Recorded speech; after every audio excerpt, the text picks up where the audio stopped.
நேரத்துல ராணுவ வீரர்கள் கூட நாட்டுக்கு எதிராக துரோகம் பண்ணிடுவாங்க. சில நேரத்துல ஆசிரியர்கள் கூட கடமை தவறி மாணவர்களுக்கு எதிராக நடந்துருவாங்க. சில நேரத்துல சமுதாய தொண்டர்கள் கூட சுயநலமா நினைச்சு தவறுகளை செஞ்சிருவாங்க.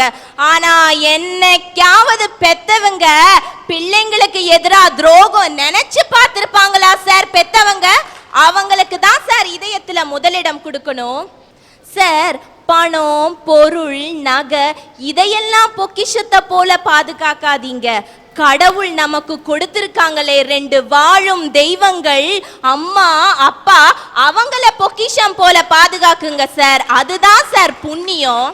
உலகத்திலேயே அழகான சொல் என்னன்னு பார்த்தீங்கன்னா அம்மாங்கிற சொல் தான் சார். கடவுளை கும்பிடுறோம் நம்ம. சில நேரத்தில் சோகம் வரும்போது அந்த கடவுளை கூட தாயே அப்பனேன்னு தான் சார் சொல்கிறோம். அவ்வளோ புனிதமானது சார் அம்மா அப்பான்னு. தலைப்பில் கூட கொடுத்துருக்கீங்க. எல்லாத்தையும் ஆசிரியர்கள் வழிகாட்டின்னு கொடுத்தீங்க, இராணுவ வீரர்கள்னு தலைப்பில் கொடுத்தீங்க, 3வதா கண்ட தெய்வங்கள்னு தலைப்பில் கூட கொடுத்துருக்கீங்களே சார். அவ்வளவு புனிதமானது சார் அம்மா அப்பாங்கிற உறவு.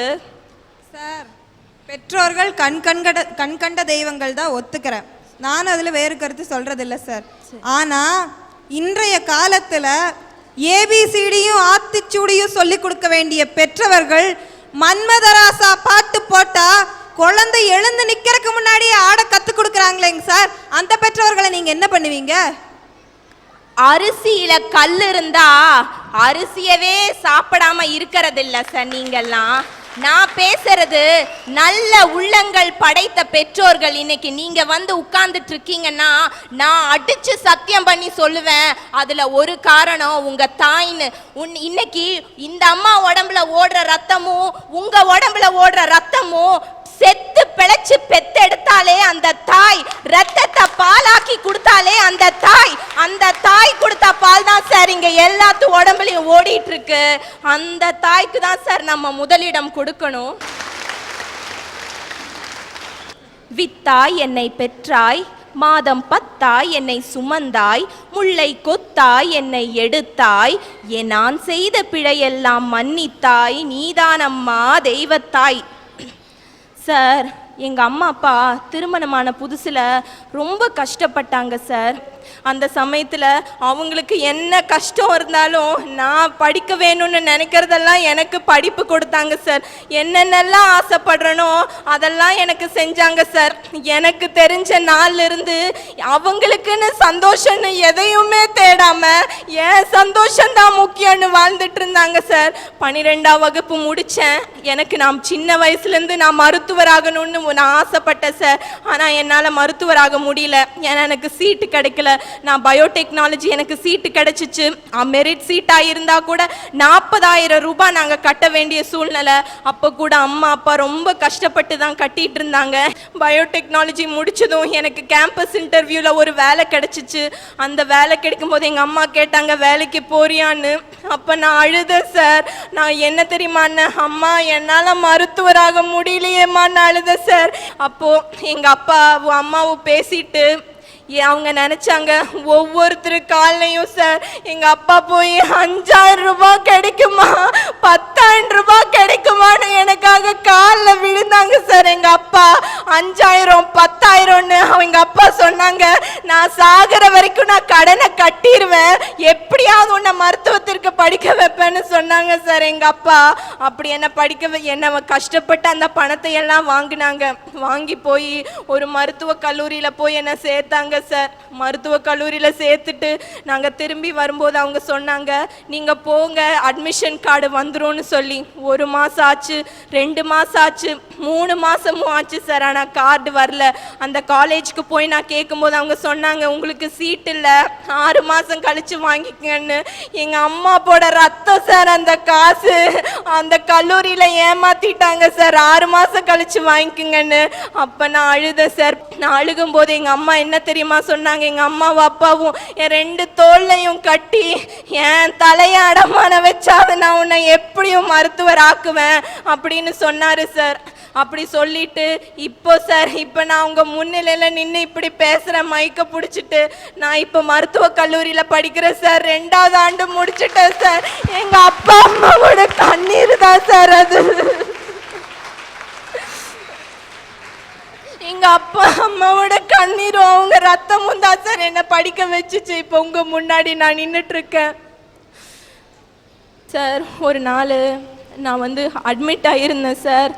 நான் அப்போ டாக்டர் சொல்லிட்டாங்க ரொம்ப சீரியஸ் இந்த பொண்ணுன்னு சொல்லிட்டாங்க. அப்போது நீங்கள் பக்கத்தில் என்னை பார்த்தா என்னன்னு சார் சொல்லுவீங்க? நீ நலமாகணும், நீ நலம், கடவுளே காப்பாத்துன்னு சொல்லுவீங்க.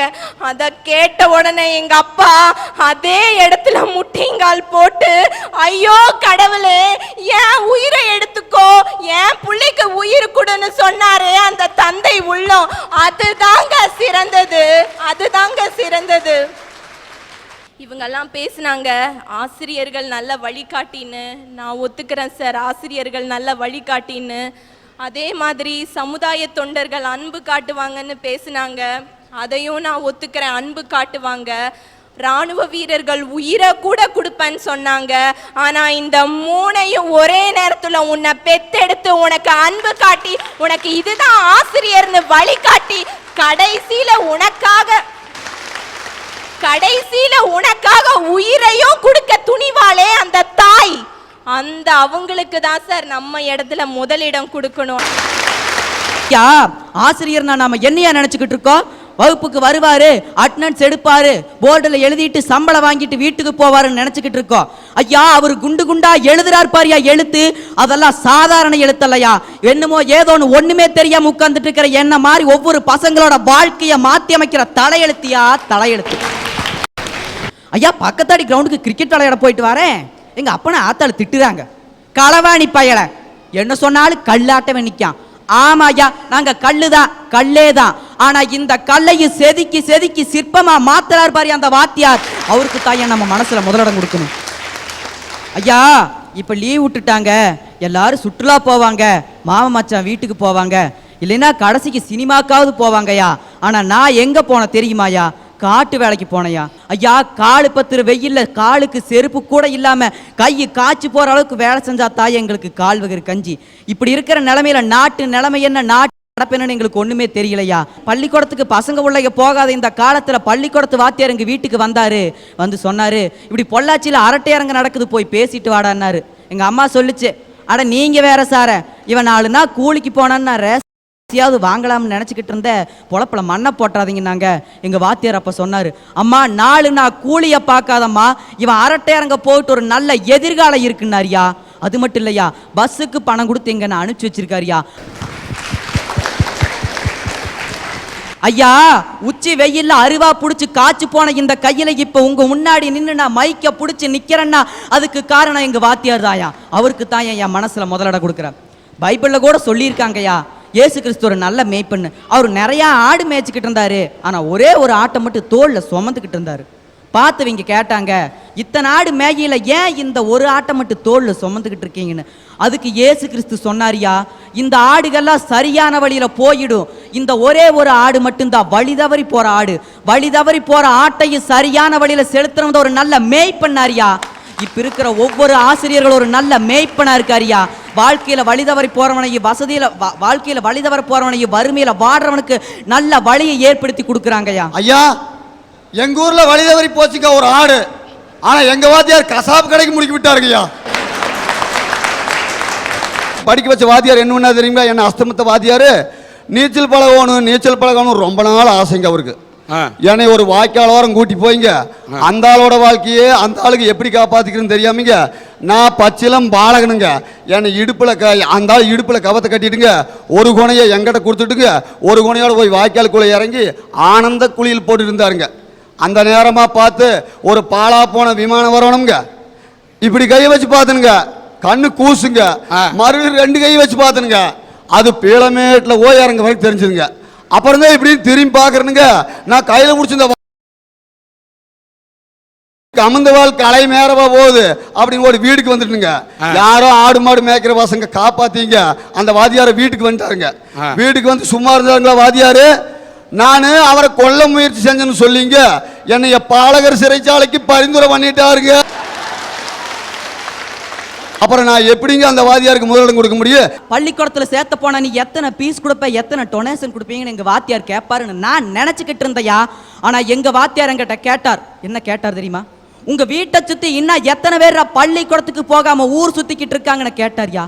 அதோட விடல, அத்தனை பேர்த்தி பள்ளியில சேர்த்து நல்ல பாட சொல்லி கொடுத்தாரியா. அதுதான் ஆசிரியரோட மனசு. அந்த மனசுக்கு நாம நம்ம மனசுல முதலிட கொடுக்கணும்யா. ஐயா கவிஞர் கண்ணதாசன் சொன்னாரு, உன்னை அறிந்தால் நீ உன்னை அறிந்தால் உலகத்தில் போராடலான்னு. ஒருத்த தன்னோட வாழ்க்கையில போராடி ஜெயிக்கணும்னா தான் யாரு, தன்னோட ஆற்றல் என்ன, தன்னோட திறமை என்னன்னு தெரிஞ்சுக்கணும்யா. வாத்தியார் அடிக்கிறாருன்னு சொல்றீங்களே, வாத்தியாருக்கு பசங்களுக்கு என்ன 3 சென்மத்து பகையா, இல்ல பரம்பரை விரோதமா, பங்காளி சண்டையா, இல்ல பக்கத்து வீட்டு தண்ணி பிரச்சனையா? ஐயா நீ தப்பு செய்யற, உன்னை திருத்த அடிக்கிறாரியா.